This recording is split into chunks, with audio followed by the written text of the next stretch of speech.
Are you tired of receiving a lower grade in your scholarly papers because of plagiarism? The worst thing is most of the time you're not even aware of where you plagiarized. Let's try to understand what is plagiarism. Thomas Foltinek, an established scholar, defines plagiarism as using the content, ideas, and structures of another work without acknowledging the original contributor. From this definition, we can already see that using other people's content and ideas is not considered plagiarism in itself, but rather using such ideas without acknowledging the authors. We declare our sources by correctly referencing original sources to our ideas. Good academic writing involves a seamless combination of unique ideas and adopted ideas from other scholars. Differentiating between our ideas and borrowed ideas is one of the main ways we can avoid plagiarism. So the different forms of plagiarism are: 1. Copy-paste plagiarism. This type of plagiarism involves copying the whole or part of someone else's text and passing it up as your own. You will also be committing copy-paste plagiarism when you reference your work so that it's unclear what your ideas are and what comprises of borrowed ideas. Remember, differentiating your ideas from other people's ideas is the only way to avoid plagiarism. So, how do you avoid copy-paste plagiarism? You use italics to differentiate borrowed sections in your work from your own sections. You can also use different typography styles, such as a different paragraph or formatting style for borrowed sections of your work.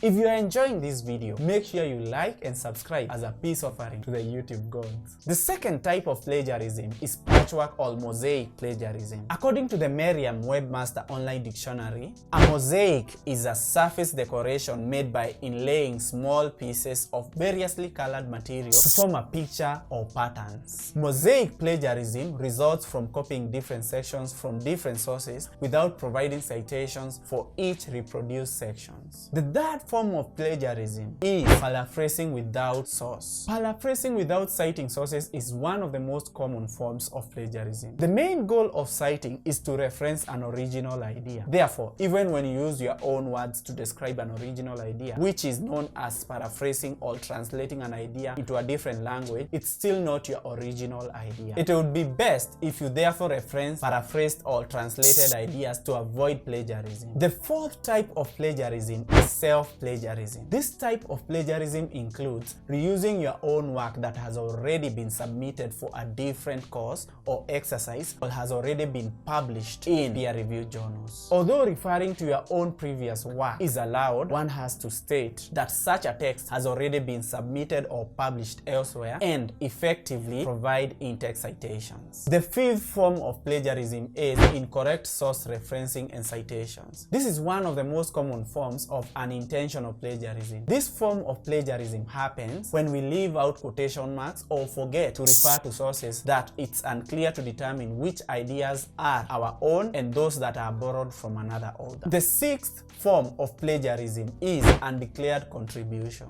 As you advance in your academic journey, you will notice that co-authorship and collective work are standard practices in academia. However, relying on collective work and passing it as individual work is considered plagiarism. When conducting research, it's vital to determine which portion of the research is contributed by different authors and which portion is your work. What is not considered plagiarism? 1. Copy editing, proofreading, and translation. Editing by a third party is not considered plagiarism if it does not affect the original ideas of your work. Proofreading and copy editing services are therefore perfectly adequate. Translation of a given source in a different language is not considered plagiarism. Ideas that are common knowledge are not viewed as plagiarism. For example, the sun rises in the east and sets in the west. That's a common idea. However, it's important for you to avoid common ideas in your work because the primary function of being a scholar is to discover new ideas. So, now that we know what plagiarism is, how can we avoid it? Check this video on 3 simple steps to avoid plagiarism.